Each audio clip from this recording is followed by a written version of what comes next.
Loss অ্যাঞ্জেলের আগুন থামাতে আজান দেওয়া হচ্ছে, এটা কি সত্যি? আপনি কি এই বিষয়ে জানতে চান?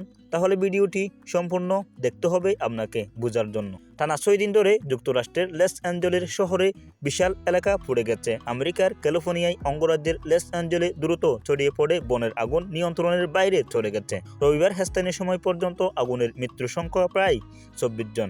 আগুন নিভে যাওয়ার আশাও এখন নেই, বরং বিপজ্জনক ঝড়ের গতি বাড়ানোর সতর্ক জারি করেছে সংশ্লিষ্ট কর্তৃপক্ষ। আগুন আরও ছড়িয়ে পড়ার আশঙ্কাও রয়েছে। যখন কেউ আগুন নিয়ন্ত্রণ করতে পারেনি, তখন দাওয়াতে ইসলামী কণ্ঠে আজান শুরু করে। এমন একটি ভিডিও সামাজিক যোগাযোগ মাধ্যম ফেসবুকে ভাইরাল হয়েছে। সকাল থেকে ভিডিওটি শতাধিক আইডি থেকে পোস্ট ও শেয়ার করা হয়েছে। ভিডিওটিতে দেখা যাচ্ছে দাড়ি টুপি ফাগড়ি পরা কয়েকজন একসঙ্গে আজান দিচ্ছেন, পিছনে আগুন জ্বলছে। ঘটনার চক্রে প্রেস চেক প্রকাশ করেছে যে ভিডিওটি মার্কিন যুক্তরাষ্ট্রের কোথাও রেকর্ড করা হয়নি বা অগ্নিকাণ্ডের এলাকায় অর্থাৎ লস অ্যাঞ্জেলের নয়। ভিডিওটি মূলত পাকিস্তানের। 1 জুন 2022 কারাচির একটি সুপার মার্কেটে আগুন লেগেছিল। 24 ঘন্টার পরও আগুন নিয়ন্ত্রণে আনা যায়নি। এ সময় সুপার মার্কেট ব্যবসায়ী ও স্থানীয় লোকজনের উদ্যোগে কিছু মানুষ আল্লাহর রহমতের আশায় আজান দেন।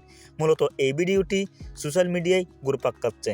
তাহলে ভিডিওটি আপনার দেখে কেমন লাগলো বিস্তারিত অবশ্যই আমাদের কমেন্ট বক্সে জানাবেন, এবং আপনি যদি আমাদের চ্যানেলের প্রথম হয়ে থাকেন অবশ্যই আমাদের চ্যানেলটি সাবস্ক্রাইব করবেন, ফেসবুক পেজটি অবশ্যই ফলো করবেন। আসসালামু আলাইকুম ওয়া রাহমাতুল্লাহি ওয়া বারাকাতুহু।